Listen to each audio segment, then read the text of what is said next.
nggak ingat kepada Allah, gitu ya. Nah, maka kita akan terseret juga dengan mereka. Kalaupun kita berilmu, tidak ada gunanya ilmu kita. Kawan kita dan orang pejudi, gitu. Maka zikir kita nggak ada gunanya buat mereka. Mereka nggak pakai itu. Kalau kita nggak punya ilmu, kita akan terseret dengan kejahatan mereka. Maka dalam hadis disebutkan, هل أتى على الإنسان حين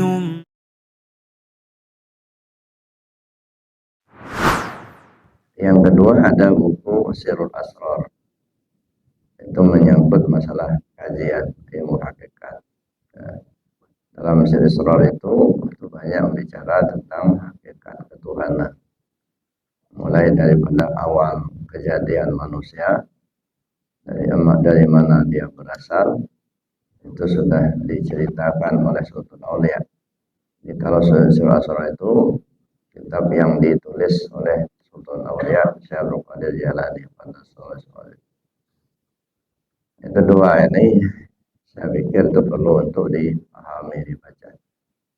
Masih banyak buku-buku lain yang menjadi pegangan rujukan di dalam pengamalan amalia tarekat. Tujuannya pertama supaya kita bisa paham, tidak ragu-ragu. Sebab apa? Sebab belajar tarekat itu belajar zikir. Belajar zikir itu belajar membersihkan hati.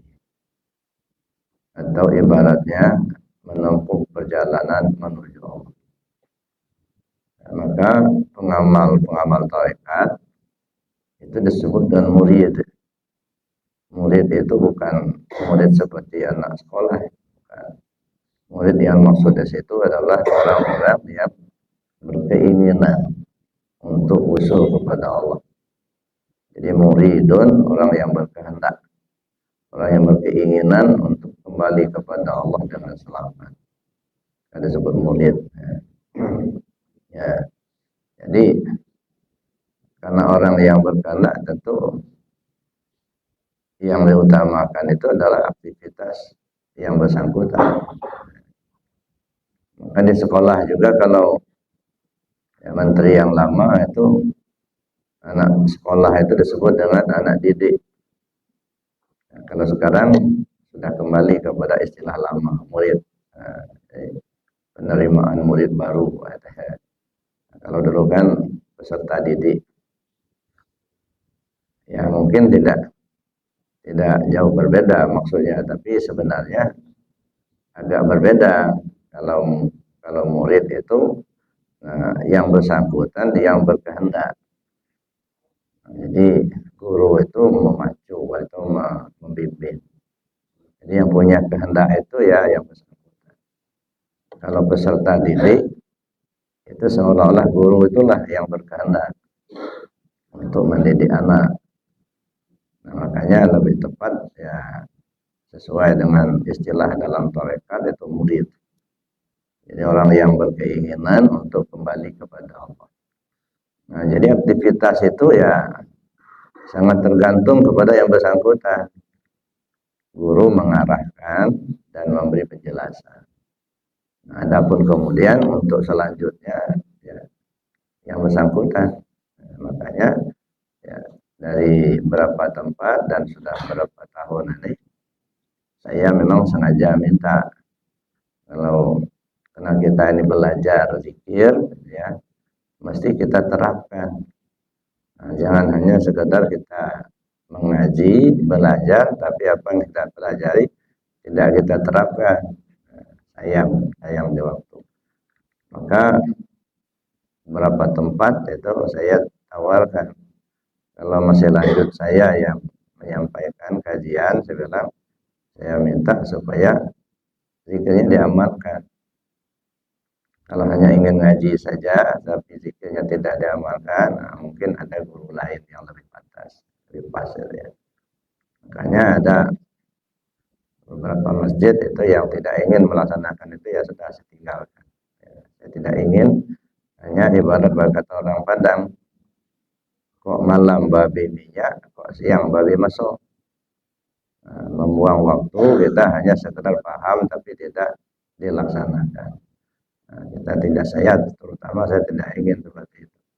Saya ingin apa yang kita kaji untuk kita pakai, bukan sekedar diketahui. Ya, sebab tujuan kita ngaji ini kan supaya kita paham dan supaya kita ya mengerti, lalu kemudian kita aplikasikan. Nah, alhamdulillah ya sudah sejak dari awal mula pengajian di Masjid Darussalam ini, nah, kita setiap kali subuh ya, kalau giliran saya, kalau nggak tahu kalau yang lain. Nah, kalau giliran saya minta betul supaya ya selesai sholat itu melaksanakan amal zikirnya. Alhamdulillah sudah beberapa waktu yang lalu sudah berjalan. Nah, dari beberapa waktu giliran agak terputus karena sesuatu hal. Alhamdulillah pagi ini kita mulai kembali. Alhamdulillah Bapak Ibu ya, kita diberi Allah kesempatan untuk belajar tarekat, belajar ibadah. Jadi belajar tarekat itu saya katakan tadi itu adalah belajar zikir. Belajar zikir itu belajar membersihkan hati. Dan ini salah satu dari ajaran junjungan kita Nabi besar Muhammad sallallahu alaihi wasallam. Ya. Pernah satu ketika ya Sayyidina Ali karramallahu wajhah bertanya kepada Rasul, bagaimana caranya untuk bisa usul kepada Allah? Amalan apa yang bisa dilaksanakan? Gampang mengamalkannya, besar pahalanya. Kata Rasul, dawam zikir. Kamu dawamkan zikir. Bagaimana caranya saya berzikir ya Rasul? Kata Sayyidina Ali. Lalu Rasulullah mengatakan, dengarkan saya mengucap la ilaha illallah 3 kali, kemudian kamu yang mengucapkan, saya yang mendengarkan. Lalu Rasul mengajarkan kalimat itu kepada Sayyidina Ali karramallahu wajhah. Itulah talqin zikir pertama yang dilaksanakan oleh Rasulullah SAW kepada umatnya, pertama kepada Sayyidina Ali. Ya. Maka zikir la ilaha illallah itu bukan bikinan ulama, tetapi ajaran langsung dari Rasulullah SAW kepada Sayyidina Ali. Di hadis lain Rasulullah mengatakan kepada para sahabat, jadidu imanakum, perbaru iman kalian. Lalu sahabat tanya, kaifa nujaddidu imanana ya Rasulullah? Bagaimana caranya kami perbaru iman kami ya Rasul? Lalu Rasul menjawab, faqsiru bikasri la ilaha illallah. Jadi perbanyaklah kalian untuk mengucap zikir la ilaha illallah. Jadi jelas banyak hadis ya yang bicara tentang zikir ini. Makanya zikir la ilaha illallah ini ya di zaman dulu nggak ada namanya, ya zikir saja, ya tidak bernama. Jadi zikir la ilaha illallah dan kalimat la ilallah ini diamalkan oleh Sayyidina Ali dan juga diikuti oleh para sahabat. Itu tidak bernama. Tapi seiring dengan waktu ya, berjalan terus, para sahabat pun sudah berpulang ke rahmatullah, kemudian diikuti oleh tabi'in sampai kepada tabi'in hingga sampailah kepada zamannya Sultan Aulia Syekh Abdul Qadir Al-Jilani. Nah, beliau membina jamaah ya dengan mengamalkan zikir la ilaha illallah yang dulu diajarkan oleh Rasul kepada Sayyidina Ali. Nah, sehingga banyaklah murid-murid beliau ya, banyak orang yang belajar kepada Sultan Aulia. Nah, di zaman itu berkembang pengamalan zikir itu. Salah satunya itu adalah Sultan Aulia.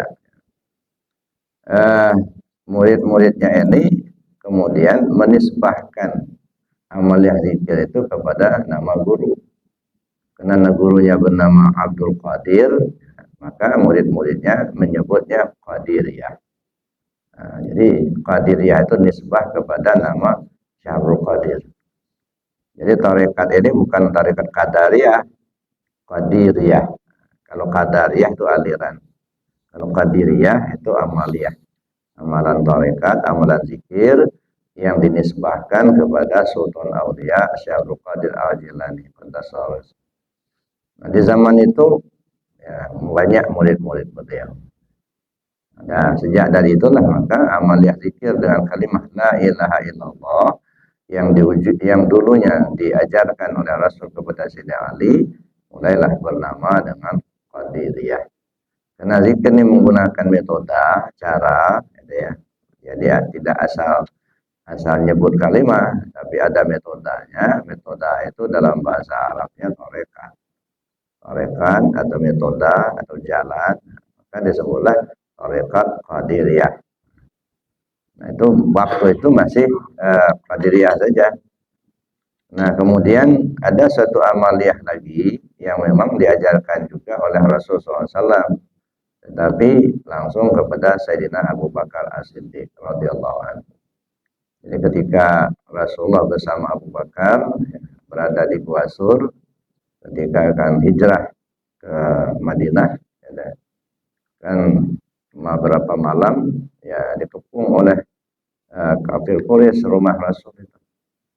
Nah, dikepung mau dibunuh karena sebelumnya mereka sudah mengadakan musyawarah kaum kafir Quraisy ini bagaimana untuk menghambat perkembangan agama yang disampaikan oleh Nabi Muhammad SAW.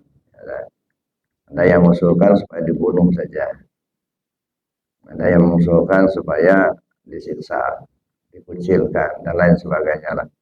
Nah, ya sepakatlah mereka pada satu malam itu ya, dikepung akan dibunuh. Itulah susahnya perjuangan Rasulullah SAW untuk menegakkan agama ini. Nyawa tantangannya. Enak kita zaman sekarang ya bebas kita mengamalkan.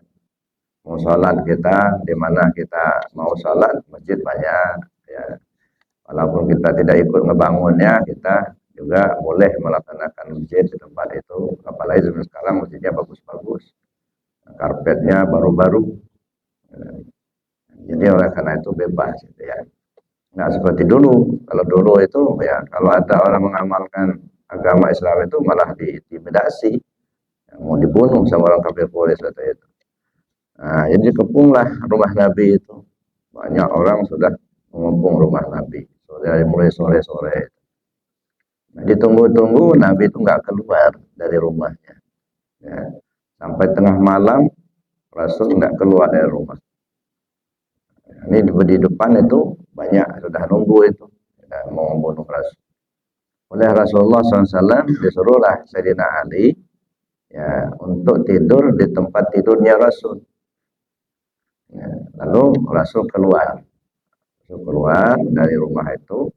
Ya, anehnya tidak satu pun mereka melihat Rasul keluar. Karena Rasul sudah keluar dari rumah. Katanya. Nah, tapi orang kafir Quraisy yang mengepung dari sore itu sampai tengah malam itu nggak satu pun yang melihat Rasul itu keluar dari rumah. Mereka lihat Rasul masih tidur. Lihat masih tidur. Ya. Nah, kemudian sudah waktunya ya mulai mereka nabrak pintunya masuk ya, dibangunkan rupanya Sayyidina Ali yang tidur. Kira mereka itu Rasul yang tidur. Nah, sedangkan Rasul SAW itu sudah ke rumah Abu Bakar As-Siddiq dan mereka berdua ya langsung ke Gua Sur. Nah, mereka sudah susun strategi. Ya, jadi tidak langsung ke Madinah, tapi istirahat dulu di Gua Sur. Inilah strateginya. Nah, kemudian 3 malam mereka berada di situ. Ya. Kaum kafir Quraisy ini sudah mulai mengeluarkan pengumuman di pagi hari itu. Nah, diumumkan siapa orang yang bisa menangkap Muhammad hidup atau mati akan dikasih hadiah sebanyak 100 ekor unta. Nah, jadi kalau siapapun yang bisa menangkap Muhammad hidup atau mati akan dikasih hadiah. Nah, sehingga orang berkeliaran mencari. Mereka ada yang sudah naik ke bukit itu, ke Gua Sur itu. naik ke bukit. Dan lalu lalang mereka di depan pintu gua itu. Sedangkan Nabi bersama Abu Bakar ada di dalam. Cuman mereka nggak yakin kalau Rasul itu ada di dalam gua itu. Karena di pintu gua itu masih utuh sarang laba-laba. Menurut perkiraan mereka, kalau ada orang yang masuk pagi ini, tentu sarang laba-laba itu udah rusak-rusak. Ini masih bagus, nggak ada yang rusak. Nah, anehnya juga ada seekor burung merpati lagi ngeram di sarangnya pas di tengah-tengah pintu gua itu. Makanya mereka nggak yakin mereka itu ada orang di dalam. Kalau pagi ini ya ada orang yang masuk ke dalam, pastilah ya sarang burung merpati itu udah rusak, sarang laba-laba sudah rusak. Tapi enggak, rupanya begitu Rasul masuk ya bersama Abu Bakar, langsunglah laba-laba bikin sarangnya di situ. Maka kita berutang budi sama laba-laba. Ya, laba-laba itu langsung bikin sarang, cepat bikin sarang. Langsung datang burung merpati, bikin sarang pula di situ, langsung nelor di situ, ngerem. Nah, maka burung merpati ini juga ya, punya jasa untuk pengembangan Islam. Ya. Jadi kalau manusia tidak punya jasa terhadap agama ini, ya, mungkin tidak lebih mulia dari seorang burung merpati, dari seekor labah-labah.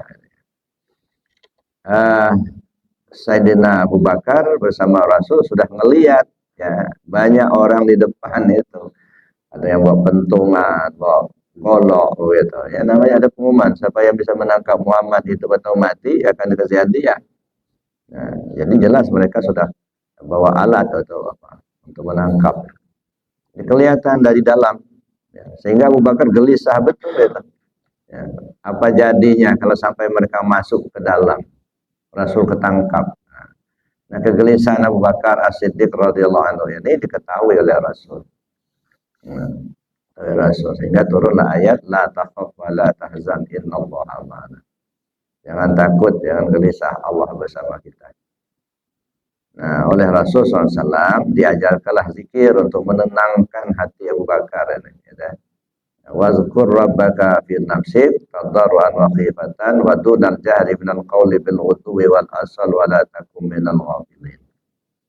Sebut nama Tuhanmu pakai hati. Sebut nama Tuhanmu pakai hati. Wazkur rabbaka fi nafsik. Dengan rasa rendah diri, rasa takut kepada Allah. Wa dunal jahri minal qawl. Tidak usah bersuara. Cukup di hati saja. Masuk kalau bersuara nanti kedengaran sama orang kafir, nanti masuk mereka ke dalam. Cukup di hati saja. Nah inilah makanya Abu Bakar As-Siddiq radhiyallahu anhu mengamalkan zikir dalam hati yang diajarkan oleh Rasul sallallahu alaihi wasallam kepada Sayyidina Abu Bakar waktu di Gua Sur itu. Nah sehingga amaliyah itu diamalkan oleh Abu Bakar As-Siddiq, diikuti oleh para sahabat, sehingga ya sebahagian orang mengistilahkannya siddiqiyah ya, karena amaliyah zikir yang diajarkan masuk kepada Sayyidina Abu Bakar As-Siddiq. Dan zaman itu juga nggak ada nama, ya. Belum bernama As-Siddiqiyah, belum. Ya. Turunlah sampai kepada tabi'in, sampai kepada tabi'in, sampai kepada guru kita Syekh Muhammad Bahauddin An-Naqsyabandi. Jadi Syekh Muhammad Bahauddin An-Naqsyabandi ini membina jamaahnya dengan melakukan zikir yang diajarkan oleh Rasul kepada Sayyidina Abu Bakar As-Siddiq radhiyallahu anhu. Karena Syekh Muhammad Bahauddin An-Naqsyabandi ini yang mengajarkan, maka murid-muridnya menamakannya dengan Naqsyabandiyah. Jadi zikir dalam hati mereka sebut dengan Naqsyabandiyah. Nah, kalau zikir dengan lisan yang diajarkan Rasul kepada Sayyidina Ali disebut Qadiriyah. Nah, karena nama adalah Syekh Abdul Qadir. Sedangkan zikir dalam hati yang diajarkan Rasul kepada Sayyidina Abu Bakar As-Siddiq itu dikembangkan dan dilaksanakan oleh Syekh Muhammad Bahauddin An-Naqsyabandi. Akhirnya murid-muridnya menamakan dengan Naqsyabandiyah. Nah, pada masa itu masing-masing berjalan sendiri-sendiri. Yang Qadiriyah sendiri, yang Naqsyabandiyah sendiri. Dan berkembang, dan banyak ya pengamal-pengamalnya. Sejak dari zaman Nabi SAW hingga zaman tabi'in, dan seterusnya. Nah, sekitar tahun 1870-an ada seorang ulama besar yang berasal daripada Sambas, Kalimantan Barat. Beliau jadi imam Masjid Haram dan beliau menguasai tarekat Qadiriyah dan Naqsabandiyah ini. Bahkan ada Ampasiyah juga. Nah, karena Qadiriyah dan Naqsabandiyah ini yang diajarkan oleh Rasul SAW, ya, yang Qadiriyah diajarkan kepada Sayyidina Ali, Naqsabandiyah kepada Sayyidina Abu Bakar, oleh beliau digabung menjadi satu. Nah, maka disebutlah Qadiriyah wan Naqsabandiyah. Nah, artinya zikir jahar dengan lisan dan zikir di dalam hati. Nah, sejak dari itulah bernamalah tarekat Qadiriyah wan Naqsabandiyah. Jadi yang menggabungkannya itu adalah Syekh Ahmad Khatib Sambas bin Ibnu Abdul Ghaffar. Ya, jadi beliau orang Kalimantan Barat, orang Sambas, tapi menetap di kota suci Mekah. Ya. Nah, beliau lah yang mengajarkan, yang menggabungkan itu. Maka semua tarekat Qadiriyah Naqsabandiyah mesti bermuara kepada beliau. Dari jalur manapun kita mengambilnya, pada akhirnya ketemu di Syekh Ahmad Khatib, gitu ya. Nah, murid-murid Syekh Ahmad Khatib ini kan banyak yang dari Indonesia ini. Ada Syekh Ahmad Lampung. Nah, ini kita orang Lampung ini ada satu orang yang murid langsung dari Syekh Ahmad Khatib, gitu. Namanya Syekh Ahmad. Nah, orang sebut itu kawan-kawannya mengenalnya Ahmad Lampung. Syekh Ahmad Lampung. Itu salah satunya. Cuman terus terang aja saya lagi mencari di mana pusara beliau, makam beliau itu di mana. Nah, sampai sekarang belum ketemu ini. Apa di Lampung Barat, Lampung Utara, Selatan, apa di Bandar Lampung atau di Mesuji atau di mana. Nah, jadi kalau ada bapak-bapak yang tahu itu ya di mana, tolong diinformasikan. Nah, itulah apa namanya, termasuk ya murid daripada Syekh Ahmad Khatib langsung. Nah, kemudian ada lagi Syekh Abdul Karim Banten. Ada Syekh Tolha Kalisapu Cirebon. Nah, banyak, ada yang dari Bali, ada yang dari Kalimantan itu sendiri ada. Nah, jadi oleh karenanya Bapak Ibu murid-murid ini banyak ya, yang belajar kepada beliau. Nah, setelah mereka pulang ke daerahnya masing-masing, ya mereka ajarkanlah amaliyah tarekat itu kepada jamaah yang ada di tempatnya masing-masing. Syekh Tolha mengajarkan zikir itu kepada jamaahnya di Cirebon. Syekh Abdul Karim Banten juga begitu mengajarkan zikir itu kepada jamaahnya di Banten. Nah, begitu pula yang lainnya.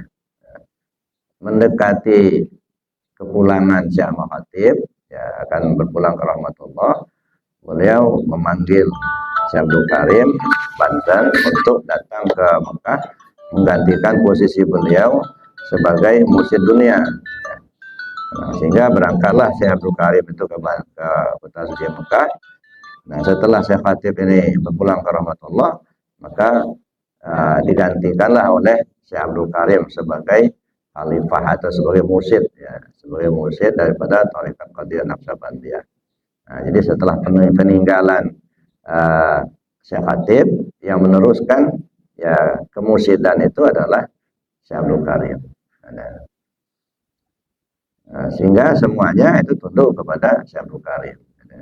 Murid-murid yang tadinya ya sudah pulang ke daerah masing-masing, mereka mengajarkan zikir itu, ada yang langsung diterima dari Syekh Khatib, ya, termasuklah Syekh Tolha Kalisapu Cirebon. Setelah Syekh Abdul Karim ini berpulang ke rahmatullah, beliau tidak menunjuk penggantinya, siapa mursyid untuk menggantikan beliau, tidak ditunjuk oleh Syekh Abdul Karim. Nah, dengan sendirinya murid Syekh Khatib yang tadi sudah mengajarkan zikir di tempatnya masing-masing itu berkembang. Nah, murid-muridnya kemudian ya, mengakui gurunya itu adalah mursyidnya. Termasuklah Syekh Tolha Kalisapu Cirebon, gitu ya. Ya, dia bukan mursyid awal mulanya, ya, tidak ditunjuk oleh Syekh Abdul Karim, tapi wakil talqin yang ditunjuk oleh Syekh Khatib, gitu ya. Nah, karena murid-muridnya banyak, akhirnya murid-muridnya itu ya mengakui itulah mursyidnya. Maka saya bilang kemursidan seseorang itu bisa ya terjadi dua jalur. Ya, jadi seseorang itu bisa jadi mursyid itu dua jalur. Yang pertama ditunjuk langsung oleh Syekh Mursyid sebelumnya, seperti Syekh Abdul Karim ditunjuk oleh Syekh Khatib. Yang kedua diakui oleh murid. Ya, jadi guru itu ditunjuk oleh guru sebelumnya sebagai wakil, ya wakil talqin, tapi kemudian murid-muridnya merasa terbimbing ya, untuk usul kepada Allah, dan murid-muridnya mengakui itulah mursyidnya. Gitu ya. Dua jalur itu. Ya.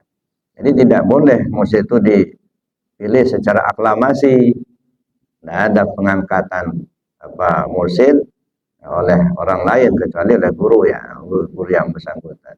Dan tidak ada pemilihan mursyid. Ya, jadi mursyid itu dua jalur. Yang pertama ditunjuk langsung oleh guru sebelumnya, dan yang kedua diakui oleh murid. Nah, jadi yang tadinya wakil talqin ya, kemudian diakui oleh murid ya, akhirnya menjadi mursyid. Nah, setelah Syekh Karim meninggal, guru-guru atau wakil-wakil talqin yang diangkat oleh Syekh Khatib semuanya jadi mursyid. Nah, yang membina jamaahnya itu. Makanya mursyid 35 itu banyak, ya, bukan hanya 1-2 ada ya, itu banyak. Ya. Kemudian Bapak Ibu, ya kita jalurnya dari Syekh Tolhah Kali Sabu Cirebon. Ya. Makanya di dalam silsilah Thariqat Qadiriyah Naqsabandiyah yang kita pakai, ya, secara silsilah tidak terkait dengan Syekh Abdul Karim. Ya. Tetapi dari Syekh Tolhah itu langsung ke Syekh Khatib. Ya. Kenapa? Karena Syekh Tolhah itu satu letting dengan Syekh Abdul Karim. Sama-sama belajar pada masa itu, gitu. Sama-sama mengambil langsung dari Syekh Khatib, gitu. Maka dalam silsilah Thariqat Qadiriyah Naqsabandiyah Suryalaya itu tidak tersangkut atau tidak terkait dengan Syekh Abdul Karim. Karena Syekh Tolhah itu langsung mengambil daripada Syekh Khatib. Ya. Tetapi di dalam pengamalan ya, tetap disebut nama Syekh Abdul Karim sebagai tabaruk. Ya, karena beliau mursyid yang diangkat langsung oleh Syekh Khatib, gitu ya. Itu sebagai tabaruk dalam pengamalan. Gitu. Tapi dalam silsilah yang tertulis itu tidak ada. Nah, setelah Syekh Tolhah berpulang ke rahmatullah, dilanjutkan oleh salah seorang muridnya yang bernama ya pengusaha Abah Sepuh. Pengusaha Abah Sepuh. Ya, kemudian dilanjutkan pula oleh pengusaha Abah Hanom. Ya. Jadi setelah Abah Sepuh berpulang ke rahmatullah, dilanjutkan oleh putra beliau Syekh Ahmad Sahibul Wafat Tajul Arifin.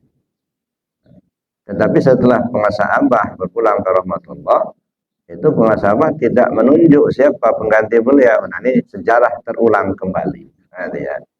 Nah, kalau tadinya Syekh Tolhah menunjuk ya pengusaha Abah Sepuh sebagai penggantinya, pengusaha Abah Sepuh menunjuk ya pengusaha Abah Hanom sebagai pengganti beliau, itu ditunjuk.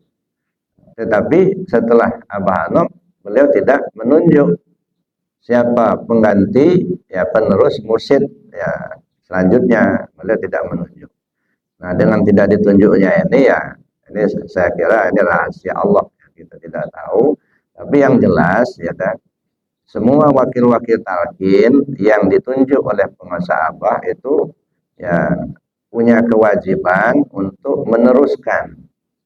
Maka ada jamaah yang bertanya kepada saya, siapa pengganti Abah Hanom setelah beliau berpulang ke rahmatullah? Saya bilang, Abah tidak akan bisa digantikan oleh siapapun. Beliau adalah Syekh Mursyid Kamil Mukamil. Tidak ada yang bisa menggantikan beliau. Nah, yang ada penerus ajaran beliau. Jadi siapa yang meneruskan? Ya semua wakil talqin itu meneruskan. Ya, penerus. Gitu ya. Maka tugas wakil talqin itu ya adalah membina jamaah dan mengajarkan amaliyah tarekat yang diajarkan oleh pengusaha. Nah, maka saya bilang sama jamaah, tidak penting kita bicara urusan mursyid, nggak usah, karena itu bukan ranah kita. Ya kan? Itu hak prerogatif Allah. Siapa orang yang akan ditunjuk oleh Allah, Allah yang punya wewenang. ya, punya kuasa. Kita selaku murid itu tugas kita mengamalkan. Nah, tugas para wakil takin melestarikan, itu aja, meneruskan, mengajarkan. Makanya pengusaha apa? Pesan itu ya, amalkan, amankan, lestarikan. 3 ini. Nah ini kalau menurut saya ini pembagian tugas ini. Amalkan itu tugas semua ikhwan TKN. Apakah dia ikhwan biasa, ikhwan sebagai mubaligh, ikhwan sebagai wakil talqin, itu punya kewajiban untuk mengamalkan. Nah, semua ikhwan, itu tugas semua ikhwan itu pengamal. Yang kedua, amankan. Kalau pengaman ini tugasnya para mubaligh. Baik mubaligh sebagai wakil talqin atau mubaligh biasa. Dia mubaligh tapi bukan wakil talqin. Dia punya kewajiban untuk mengamankan. Baik mubaligh aktif maupun mubaligh pasif. Saya katakan mubaligh pasif itu apa? Orang yang mengerti, cuman dia enggak ceramah ke sana sini, enggak. Gitu ya. Cuman dia paham betul. Jadi kalau dia menemukan ada kejanggalan, ada kesalahan, dia wajib meluruskan. Nah, supaya diamankan. Atau mubaligh yang aktif, dalam artian mubaligh yang bisa membina jamaah dengan ceramah kemana-mana, itu mubaligh aktif. Jadi dua-duanya, mubaligh pasif atau mubaligh aktif punya kewajiban untuk mengamankan. Mubaligh biasa atau mubaligh wakil talqin itu yang punya kewajiban. Semua. Ini tugasnya para mubaligh untuk mengamankan. Nah, yang ketiga melestarikan. Nah, kalau sudah melestarikan, ini nggak bisa yang lain, Pak. Harus wakil talqin. Ya, mubaligh saja nggak bisa. Karena pelestarian tarekat itu tidak seperti pelestarian organisasi. Kalau organisasi, asal terpilih aja pengurus selanjutnya sudah bisa lestari. Siapapun orangnya. Ya, tapi kalau tarekat nggak bisa. Harus wakil talqin. Ya, yang ditunjuk oleh guru sebelumnya untuk mentalkin zikir. Ya, itulah yang bisa melestarikan. Ya, kalau tidak dengan wakil talqin, siapa yang mau menalkinnya? Mursyid sudah berpulang ke rahmatullah, wakil talqin saja yang bisa mengajarkan itu. Nah kalau wakil talqinnya sudah habis, ya, terputus. Abah pesan lestarikan, artinya nggak boleh terputus. Nah, maka waktu pertemuan di Lampung dulu, itu saya katakan, saya tidak rela kalau TKN Suryalaya akan terputus di zaman kita. Nah, oleh karena itulah maka ya atas apa namanya restu daripada pengemban amanah Kang Jen Zainal Abidin Anwar waktu itu ya diizinkan untuk mengangkat beberapa orang wakil talqin karena wakil talqin ada yang sudah meninggal dunia sementara jamaahnya banyak. Nah, misalnya Kang apa namanya Al Mukarram Zainal Abidin Bazul Ashab ya, Ajangan Jejen jamaahnya banyak Pak. Beliau sudah berpulang ke rahmatullah. Ya, tidak ada penerus gitu. Nah, sehingga jamaah itu seperti anak ayam kehilangan induk jadinya. Ya, syukur kalau ada wakil talqin yang datang ya, ke pondok gitu ya. Itu satu, memperhatikan itu. Ada lagi Syekh Latif Dili Medan. Beliau sudah punya tempat, masjidnya sudah bagus, jamaahnya sudah banyak, dan beliau berpulang ke rahmatullah. Tak ada yang meneruskan. Memperhatikan itu kita prihatin. Maka kita ceritalah dengan pengemban amanah waktu itu, maka pengemban amanah memberi isyarat ya, atau memberikan izin untuk mengangkat wakil talqin yang memang diperlukan, sehingga kita angkatlah wakil talqin di Medan waktu itu apa namanya putra daripada ya Syekh Latif. Nah, beliau lah yang menurut alhamdulillah berkembang sampai sekarang. Nah ini jadi kalau nggak ada wakil talqin lagi setelah wakil talqin yang terpengasama ya terputus. Ya, karena saya katakan tadi, tarekat itu tidak bisa lestari tanpa yang menalkin. Ceramahlah kita ke sana sini untuk ngajak orang masuk tarekat. Ya. Begitu orang mau belajar, mau masuk, nggak ada yang nalkin. Nggak bisa. Jangan sama saja ibarat kita berburu di hutan rimba. Ya. Cari kijang di hutan rimba. Ketemu kijangnya, tapi nggak ada bedil. Nggak ada senapan, nggak ada golok, nggak ada pisau, mau kita apakan? Nah, jangan sampai ibarat cerita-cerita dongeng itu oleh orang tua-tua kita, itu kan ada cerita zaman dulu itu ya. Jadi seorang ibu nyuruh anaknya, nah kita ini hari ini nggak ada sayur, kata si ibu sama anaknya, kamu carilah ya di hutan rimba sana cari kijang. Nah, untuk kita sayur hari ini itu bawa itu apa namanya ya kalau bahasa kampung bakul, artinya tempat ya katakanlah karung lah, itu bawa tuh karung bahasanya, dan di kampung namanya bakul. Ya. Nah berangkatlah si anak tadi masuk ke hutan rimba cari kijang, tapi nggak bawa pisau, nggak bawa golok, hanya bawa bakul aja. Ketemulah kijang, ya, butuh kijang, dipanggilnya si kijang, kijang, kamu ya dipanggil oleh ibu di rumah, digantungkannya si bakul di tanduknya. Kamu mau disembelih sama ibu, mau dimasak, larilah kijangnya. Nah, ini jangan sampai seperti itu. Kita buka ke sana sini ngajak orang masuk tarekat, itu begitu orang mau masuk nggak ada yang nalkin. Sama si bodoh cari kijang di hutan rimba, ya, digantungkannya bakulnya di tanduknya, disuruhnya nemu ibunya di rumah. Ya nggak mau lagi kijang untuk disembelih. Nah itu Bapak Ibu ya, maka sangat dipentingkan, sangat diperlukan untuk wakil talqin meneruskan amaliyah tarekat Qadiriyah Naqsabandiyah supaya tidak terputus. Ya.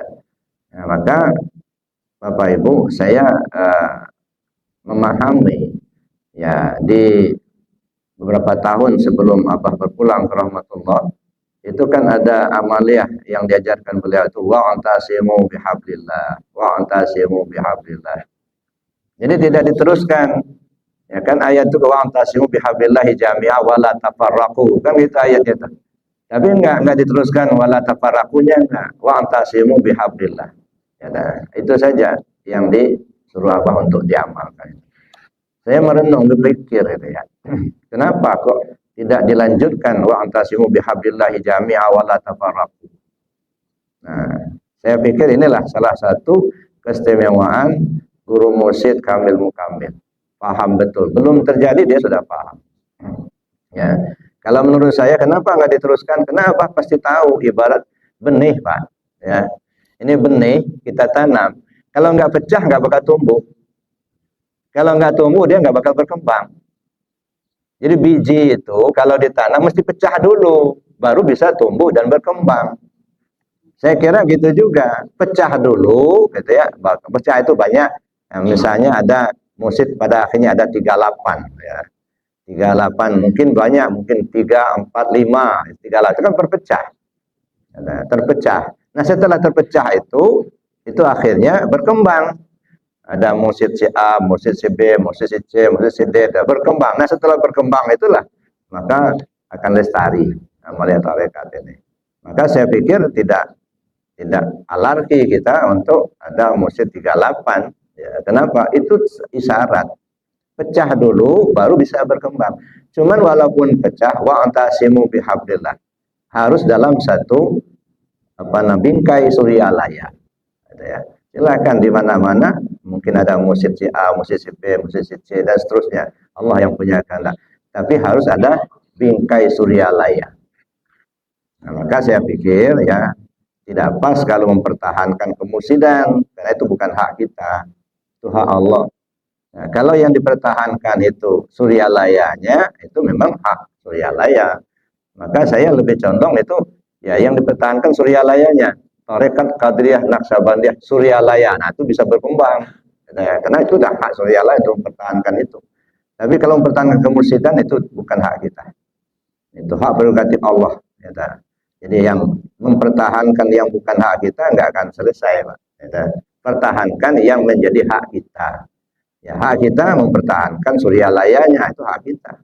Ya, makanya ya kalau bisa ya tarekat Qadiriyah Naqsabandiyah suryalaya itu bisa berkembang ke seluruh dunia.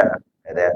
Dan sekarang ini tarekat Qadiriyah Naqsabandiyah itu sudah ya banyak juga yang sudah memberi nama tambahan seperti tarekat Qadiriyah yang di Lampung Timur, gitu ya. Gurunya dulu namanya ya Kiai Sodik. Ya. Beliau sudah berpulang ke rahmatullah, muridnya menamakan tarekat Qadiriyah Naqsabandiyah Siddiqiyah, gitu ya. Yang di Kalimantan Barat itu muridnya itu ya Al-Mukarram Buya Jayadi, Ustaz Jayadi. Nah, itu menamakan tarekat Qadiriyah Naqsabandiyah Khatibiyah. Dinisbahkan kepada Syekh Ahmad Khatib itu. Nah, itu jadi tidak salah kalau Suryalaya juga saya pikir tarekat Qadiriyah Naqsabandiyah Suryalaya. Nah, kalau ini yang bertahan, dipertahankan hak mereka. Wajar. Dan insya Allah itu berkembang. Tapi kalau mempertahankan kemursidan itu bukan hak kita, Pak. Gitu ya. Mempertahankan yang bukan hak kita nggak akan bisa. Gitu ya. Nggak bisa dihambat. Allah berkehendak kok. Gitu ya. Nah, oleh karenanya Bapak Ibu, yakinlah ini adalah satu yang hak, yang benar. Apa yang kita terima dari ajaran tarekat dari penguasa Abah menerimanya dari Syekh Mubarak bin Nur Muhammad atau Abah Sepuh. Abah Sepuh menerimanya dari Syekh Tolha menerimanya langsung dari Syekh Khatib. Nah, jadi Bapak Ibu, apa yang saya ajarkan, saya sampaikan, insya Allah itu merupakan ajaran yang hak. Oleh itu nggak usah ragu-ragu.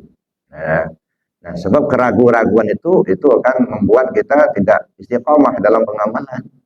Nah, ya, yakinkan di hati kita bahwa ini adalah tarekat yang hak, tarekat yang muntabarah, yang bersesuaian dengan Al-Quran dan Sunnah dan punya silsilah yang tersambung sampai kepada junjungan kita Nabi besar Muhammad SAW. Ya, makanya Alhamdulillah ya setelah kita jelaskan di mana tempat saya menyampaikan kajian, sudah setiap selesai sholat subuh zikir dulu. Cuman terus terang aja Bapak Ibu, ini bukan punya saya tarekat ini. Zikir itu bukan punya saya, zikir itu punya Allah. Nah, oleh karena itu, walaupun bukan saya yang ngajar pada waktu itu, misalnya, tetap saja setelah selesai sholat zikir. Gitu. Jangan hanya zikirnya ketika saya menyampaikan kajian baru zikir, ketika bukan saya nggak zikir. Nah, bukan begitu, karena zikir itu bukan punya saya, zikir itu kan punya Allah. Gitu. Maka dimanapun kita berada, zikir tetap jalan. Apa yang saya yang menyampaikan kajian atau yang lain menyampaikan kajian, tetap selesai sholat zikir. Nah, jangan sampai nanti ketika saya aja yang datang baru zikir, ketika bukan saya nggak zikir, kan? Nah, jadi bukan begitu. Jadi di mana saja kita berada, zikir itu tetap kita laksanakan. Apakah berjamaah, apakah sendirian, gitu ya. Karena itu zikir itu membina diri kita masing-masing, Pak. Kita ngumpul-ngumpul bukan untuk memperbanyak jamaah, bukan, gitu ya. Kita ngumpul karena memang satu amalan, gitu. Tapi walaupun kita ngumpul, pada akhirnya yang membina diri masing-masing. Gitu. Ya, maka dianjurkan oleh penguasa supaya berjamaah. Ya, zikir berjamaah. Untuk apa? Nah, kalau berjamaah itu kan, andaikan ada kawan kita yang kurang gairah, misalnya kita sendiri kurang gairah zikirnya. Tapi begitu kita berjamaah, ngedengar kawan itu semangatnya tinggi, akhirnya kita terpancing pula untuk zikirnya semangat tinggi juga. Jadi ibaratnya apa ya? Ngecas begitu. Ada akinya yang lemah, atau dekatkan sama yang masih banyak strumnya, akhirnya akan terbawa. Nah, so ruh kita itu Bapak Ibu tidak ubahnya ya seperti angin lalu. Ruh kita ini kan kayak angin lalu. Angin itu kalau dia meniup melewati bangkai, bau busuk bagai bangkai. Nah, tapi kalau dia melewati minyak wangi, baunya harum semberbak mewangi. Sebenarnya bukan angin itu yang busuk, bukan bangkai itulah. Nah, cuman karena melewati bangkai, maka angin itu bau busuk. Kalau dia melewati minyak wangi, maka dia harum mewangi. Itulah ruh kita. Nah, begitu juga kalau sering bergabung dengan orang rajin ibadah, akan terbawa-bawa kita rajin ibadah. Tapi kalau banyak bergabung, banyak berinteraksi dengan orang yang malas ibadahnya, apalagi banyak maksiatnya, nah kita akan terbawa-bawa. Paling tidak malas melakukan ibadah itu. Nah, makanya bergabunglah ya dengan orang-orang yang memang sudah ya rajin melaksanakan ibadah. Maka pesan Rasul SAW ya, kun ma'allah. Fa'ilam takun ma'allah, kun ma'aman ma'allah.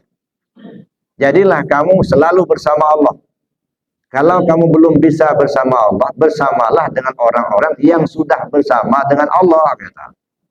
Nah, jadi banyak ya kita bergaul dengan orang-orang yang rajin ibadah lah begitu.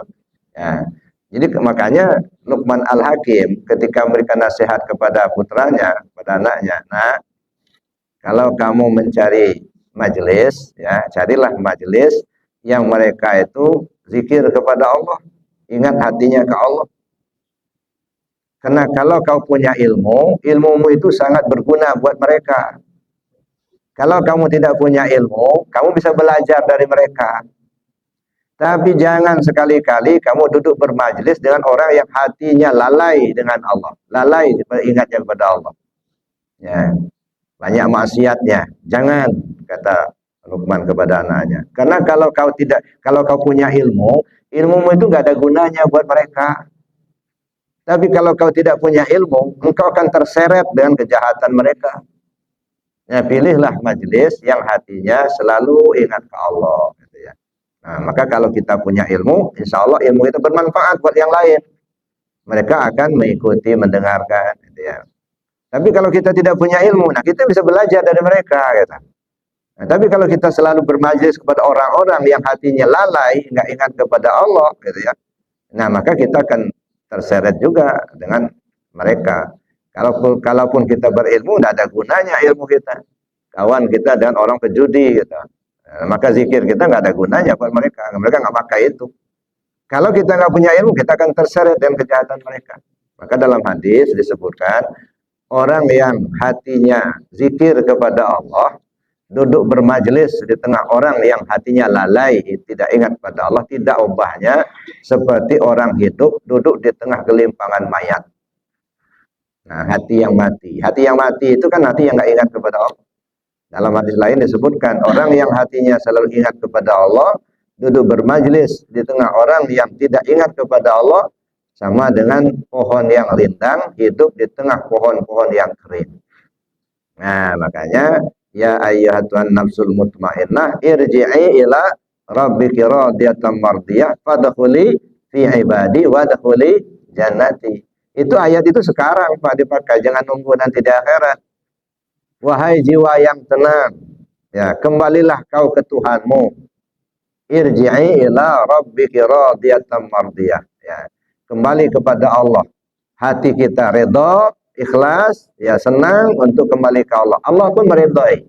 Nah, kalau sudah sama-sama itu kembali ke Allah, fadkhuli fi ibadi.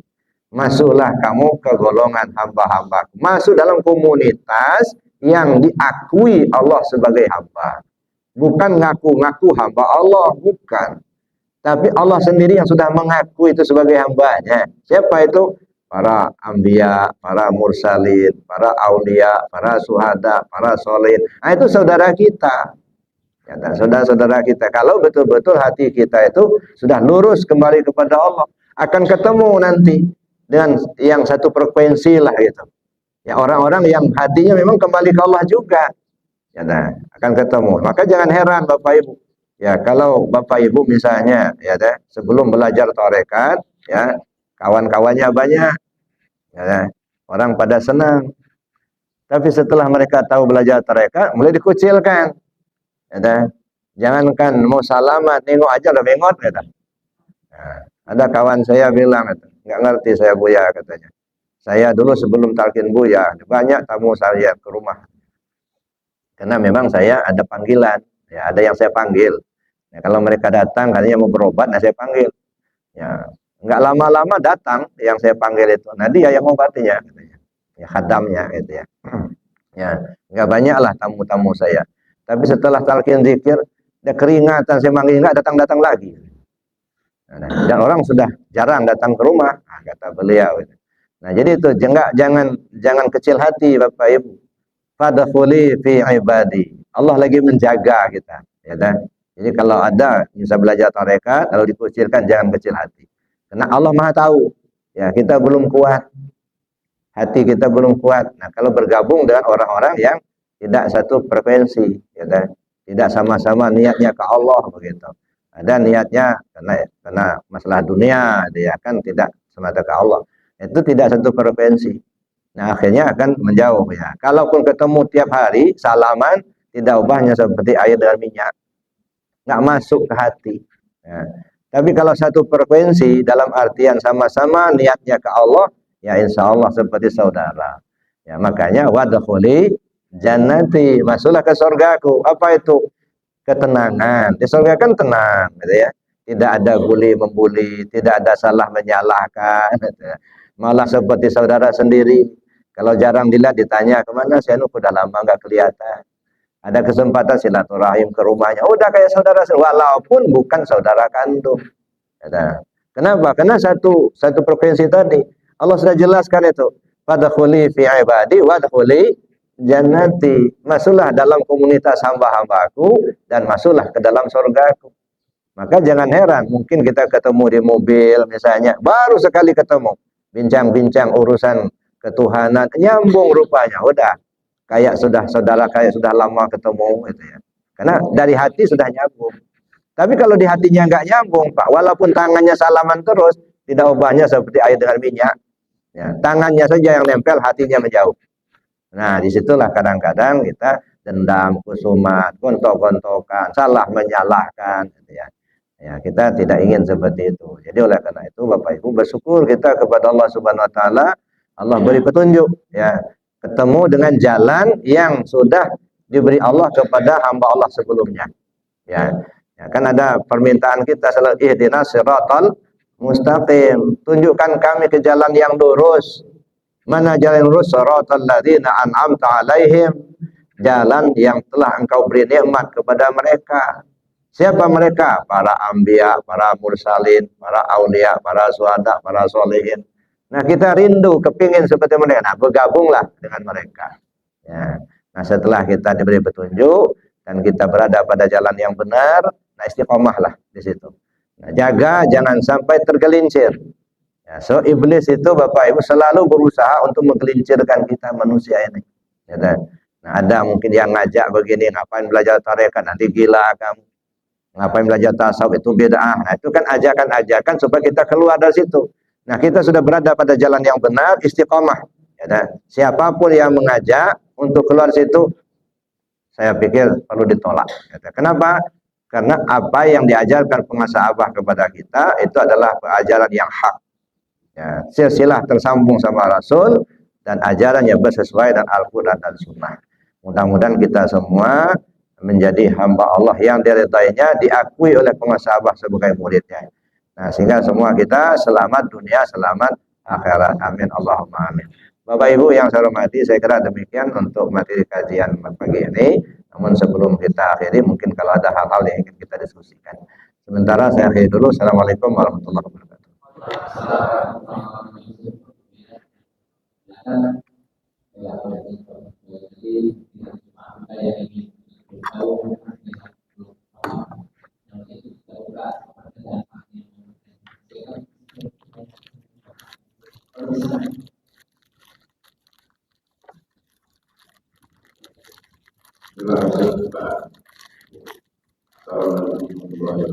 Waalaikumsalam.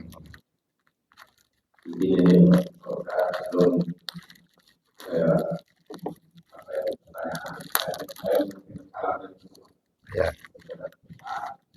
Ya,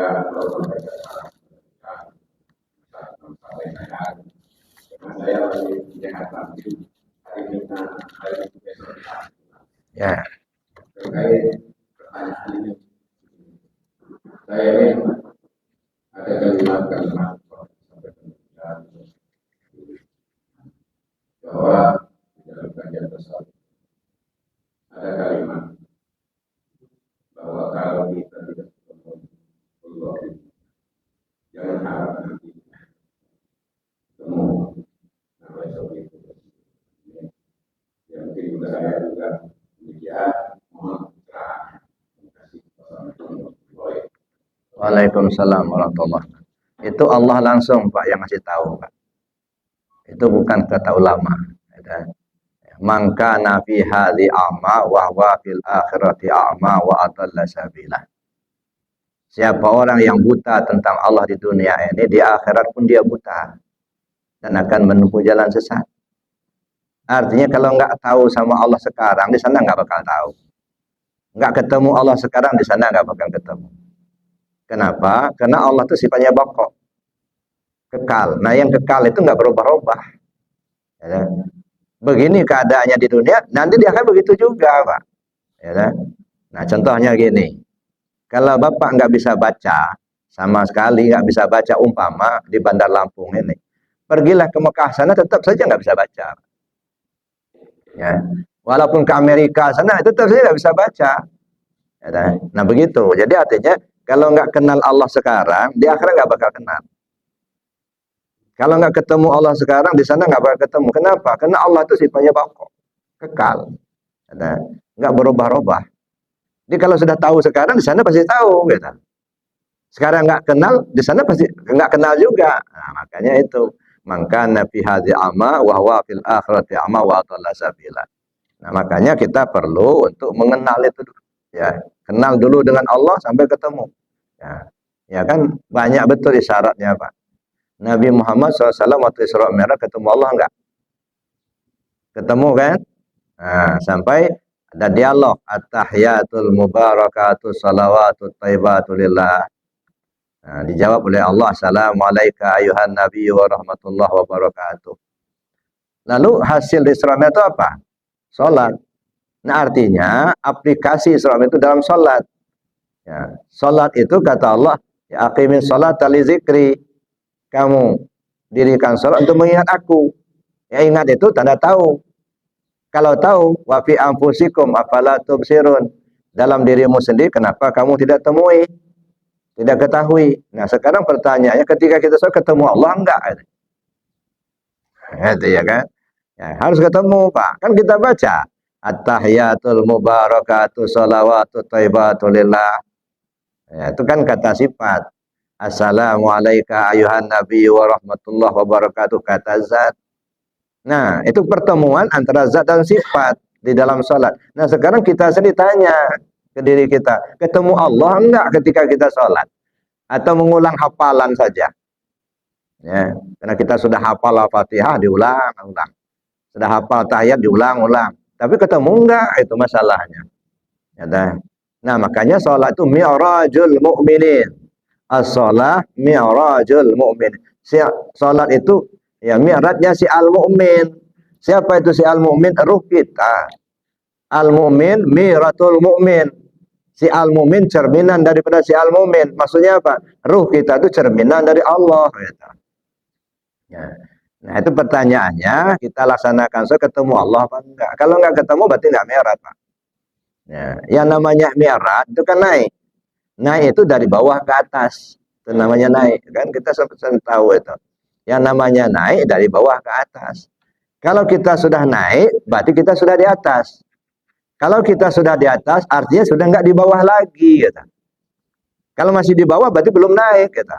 Nah, kalau kita sudah di atas, kita tidak di bawah lagi. Nah, pertanyaannya, yang di atas itu siapa? Yang di bawah itu siapa? Dalam kajian tasawuf, yang di atas disebut qadim, yang di bawah muhdas. Nah, kalau sudah naik ke qadim, hilang muhdas, itu baru naik. Kalau sudah hilang muhdas, tidak lagi terasa kita yang sholat itu, Pak. Kalau masih merasa kita yang sholat belum naik itu, masih muter-muter di bawah itulah. Nah, makanya kalau kita sudah naik ke atas, itu tidak hilang muhdas, tinggal qadim. Nah, itu ketemu. Bertemu Allah itu apa? Bukan bertemu kayak kita ketemu dengan saudara kita, bukan. Bertemu Allah, bertemu nur ma'rifat dengan nur iman. Paham, yakin gitu. So Allah itu laisa kamitslihi syai'un. Allah itu tidak dapat diumpamakan dengan sesuatu. Tidak bermisal. Karena Allah tidak bermisal, tidak dapat dimisalkan, diumpamakan dengan sesuatu. Jadi jangan dikatakan Allah itu duduk di kursi di langit yang ketujuh. Itu bermisal itu. Syirik malah itu. Wa fi anfusikum afala tubsirun. Dalam dirimu, kenapa kau tak lihat? Kenapa kau tak temui? Sudah ketemu belum apa yang ada di dirimu itu? Temui dulu. Kalau sudah ketemu kau dengan apa yang di dirimu itu, nah itu ketemu Allah. Nah, dan belum ketemu kita siapa yang di diri kita, ya belum ketemu Allah. Maka sholat mesti ketemu, Pak. Isyaratnya banyak sekali. Salah satunya itu. Ya, at-tahiyatul mubarakatuh salawatut thayyibatu lillah. Kata siapa? Itu kata Nabi, kata Muhammad ketika ketemu Allah. Nah, dijawab oleh Allah, Assalamualaikum ayuhan nabi wa rahmatullahi wa barakatuh. Kata zat, kata Allah. Jadi artinya dialog antara zat dan sifat. Nah, kita paham belum mana zat mana sifat? Makanya sholat itu sendiri itu yang disebut dengan penyaksian zat kepada sifat. Ya. Zat menguji sifat dengan af'alnya, sifat memuji zat dengan asma'nya. Sekarang yang penting dulu paham belum mana zat mana sifat. Ya, kalau satu dua ini saja kita tidak paham, nggak akan bakal ketemu. Ya, tidak ketemu paham, ya, nggak paham. Dan kalau nggak paham, nggak yakin. Jadi ketemu Allah itu ya jangan digambarkan seperti kita ketemu teman, walaupun di akhirat ya juga begitu, enggak itu ya. Bertemu paham dengan keyakinan, bertemu ma'rifat dengan iman, nur ma'rifat dengan nur iman. Gitu ya. Nah saya kira begitu Pak. Jadi artinya benar. Kalau nggak ketemu Allah sekarang, nggak sana nggak bakal ketemu. Nah, nggak kenal Allah sekarang di sana nggak bakal kenal. Maka saya katakan, yang namanya kembali kepada Allah bukan mati. Mati itu ajal, batas waktu untuk kembali. Ya. Kapan kita kembali? Setelah lahir sampai kematian datang. Disitulah waktu kita kembali. Kalau sampai aja tiba nggak kembali, sampai akhir nggak bakal balik. Inna lillahi ibadan jasadu fil ardi wa ruhuhu tahtal arsi. Allah punya banyak hamba yang jasadnya lagi di bumi tapi ruhnya sudah ke aras. Ini orang yang sudah kembali tapi belum pulang. Nah, kalau yang pedagang masih jualan, yang pegawai masih ngantor, yang petani masih ke sawah ke ladang, tapi ruhnya sudah di aras. Ini yang disebut sudah kembali tapi belum pulang. Jangan sampai sudah pulang tapi tak balik. Mana si Ano itu? Kabarnya udah pulang kok nggak nyampe-nyampe. Nah, jangan sampai seperti itu, Pak. Nah, oleh karena itulah maka antara syariat dan hakikat dua hal yang harus ada. Tidak boleh ditinggal salah satu, Pak. Ya. Syariat tanpa hakikat ibarat nyawa tanpa tubuh. Bangkai, Pak. Ya, al-a'mal suwarun qaimatun wa arwahuha wujudu siril ikhlasi fiha. Seluruh amal yang kamu buat tidak ubahnya seperti bangkai. Seperti patung. Ada mata tak melihat, ada telinga tak mendengar, ada mulut tak bisa bicara, kecuali ada ruhnya. Ruhnya itu adalah sirrul ikhlas, rahasia ikhlas. Apa itu rahasia ikhlas? Rahasia ikhlas itu zikir. Zikir menimbulkan ikhlas, ikhlas menghidupkan amal. Maka nggak mungkin kita ikhlas tanpa zikir. Apa itu ikhlas? Nah, cobalah. Ya, mungkin kalau kita definisikan banyak pendapat. Ya, tidak ada yang diharap kecuali Allah. Gitu ya. Mungkin benar. Tapi kembalikan Al-Quran, Pak. Ada nggak surat Al-Ikhlas dalam Al-Quran? Ada kan? Bunyinya apa? Qul huwallahu ahad, Allahus samad, lam yalid, wa lam yulad, wa lam yakul lahu kufuwan. Ada nggak kata-kata ikhlas di situ? Nggak ada. Berarti kalau ikhlas itu duduk di tauhid, itu yang ikhlas itu.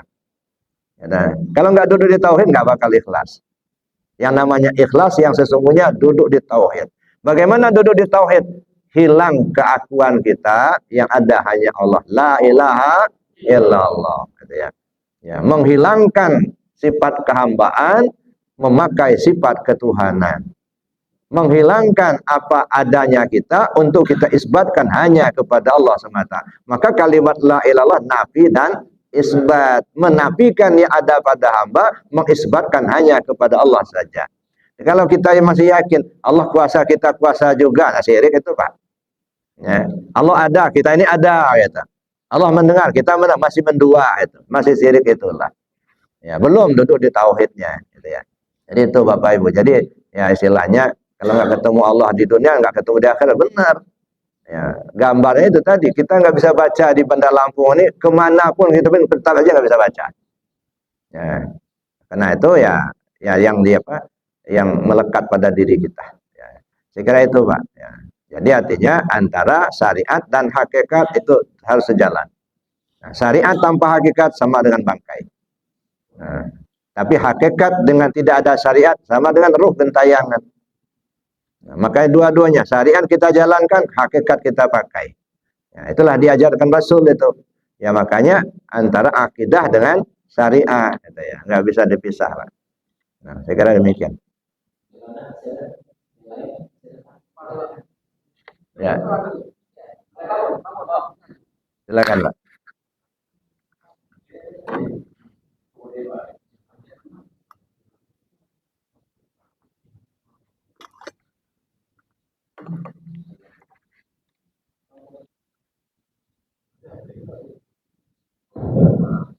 Assalamualaikum warahmatullahi wabarakatuh. Waalaikumsalam.